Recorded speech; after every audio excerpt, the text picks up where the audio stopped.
so much excitement. I'm back.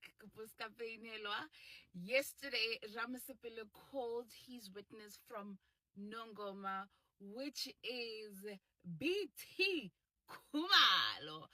It was explosive. Okay, people were excited. We have been called to order. Hey, apparently, y'all don't understand the evidence. Y'all are not following this case. Halitzibi evidence that's on the record, because why are you getting excited over Ramasipile establishing the fact that 163 of Nongoma was never a cold case? Who said it was a cold case? 163 was a cold case. Or are you trying to figure out why the cold case unit was investigating 163? I'm afraid you guys are excited for Ntwesiko. Yes, I stand with Kumalo when he says that case 163 was a possession case. It was not a murder case. Therefore, to you maybe, and him, it doesn't make sense why Ntanzi is involved in 163 for a murder charge. But what Kumalo also says, which you guys are failing to get into, is the fact that he says 163 and 410, is it 410 or 420, were consolidated. And 420, Kapayana 410, is a murder case. They were consolidated. When Gininda and Mukhani started investigating this case, Yanongoma, it was already consolidated with the murder case. And it gets consolidated after Kumalo's control. So Kumalo takes this case all the way to High Court. And then he says, from there, I don't know what happened.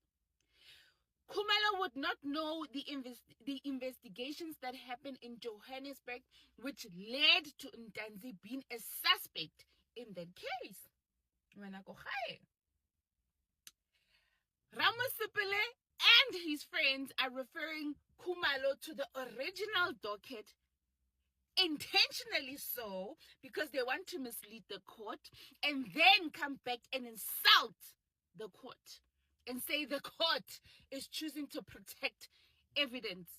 Gininda came here and told us he got a copy from the advocate, Aba, right, who was handling the case.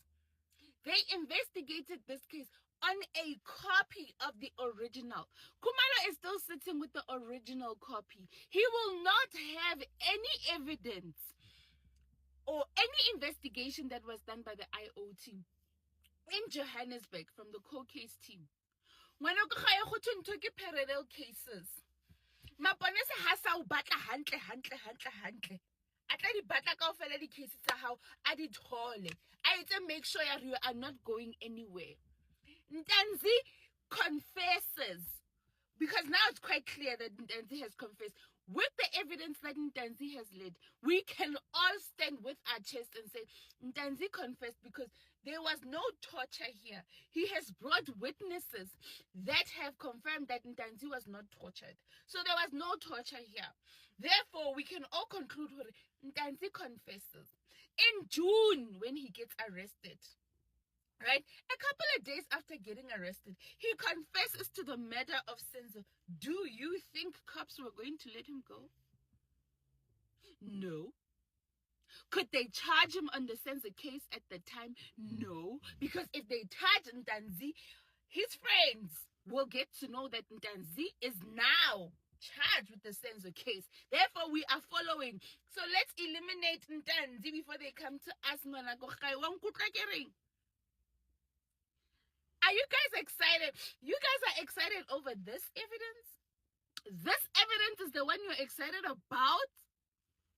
It's still not assisting Ntanzi or anyone. Let's say let's take away Gininda's evidence. Let's take away Mokhani's evidence. Let's take away the court case unit's evidence and say, well, abeta mapoisa abamba Ntanzi for nothing. Hey, they arrested him for nothing. But Ntanzi confesses to Senzo's case. And we are now dealing with Senzo's case. Hey? That he confessed to. And he has still not brought a defense for his alibi. Nix. He has not brought any witness for his case.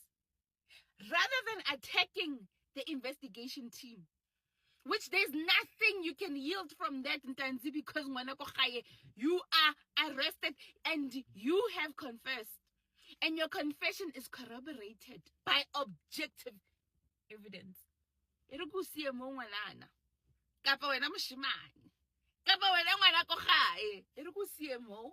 us go and listen to Dr. Sibanda, hoping it's Dr. Sibanda because the record. And they gave him time to go look for the records. He's coming with the records. If you thought yesterday was your wedding day, today, if you guys thought our plane is going to experience turbulence because of the Ngoma case,